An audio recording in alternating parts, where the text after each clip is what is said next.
40 കോടിയോളം വിലമതിക്കുന്ന മയക്കുമരുന്നുമായി 3 സ്ത്രീകൾ കോഴിക്കോട് വിമാനത്താവളത്തിൽ എയർപോർട്ട് കസ്റ്റംസിന്റെ പിടിയിൽ.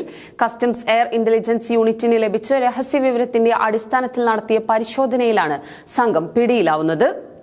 ചൊവ്വാഴ്ച രാത്രി 11:45 തായ്ലൻഡിൽ നിന്നും എയർ ഏഷ്യ AK-33 നമ്പർ വിമാനത്തിൽ കോഴിക്കോട് ഇറങ്ങിയ ചെന്നൈ സ്വദേശിനി 40 വയസ്സുകാരി റാബിയത്ത് സെയ്ദു സൈനുദ്ദീൻ, കോയമ്പത്തൂർ സ്വദേശിനി 40 വയസ്സുകാരി കവിത രാജേഷ് കുമാർ, തൃശൂർ സ്വദേശിനി 39 വയസ്സുകാരി സിമി ബാലകൃഷ്ണൻ എന്നിവരെയാണ് air customs air intelligence unit ഉദ്യോഗസ്ഥരുടെ നേതൃത്വത്തിൽ പിടികൂടിയത്. 34 കിലോ ഹൈബ്രിഡ് കഞ്ചാവും കൂടാതെ തായ്ലൻഡ് നിർമ്മിത 15 കിലോയോളം തൂക്കം വരുന്ന ചോക്ലേറ്റ് കേക്ക്, ക്രീം ബിസ്ക്കറ്റ് എന്നിവയിൽ കലർത്തിയ രാസലഹരിയുമാണ് ഇവരിൽ നിന്നും പിടികൂടിയത്. കസ്റ്റംസ് എയർ ഇന്റലിജൻസ് യൂണിറ്റിന് ലഭിച്ച രഹസ്യ വിവരത്തെ തുടർന്നാണ് സ്ത്രീ യാത്രികരായ സംഘത്തെ പിടികൂടിയത്. ഇവർ തായ്ലാന്റിൽ നിന്നും കോലാലംപൂർ വഴിയാണ് കോഴിക്കോട് ഇറങ്ങിയത്.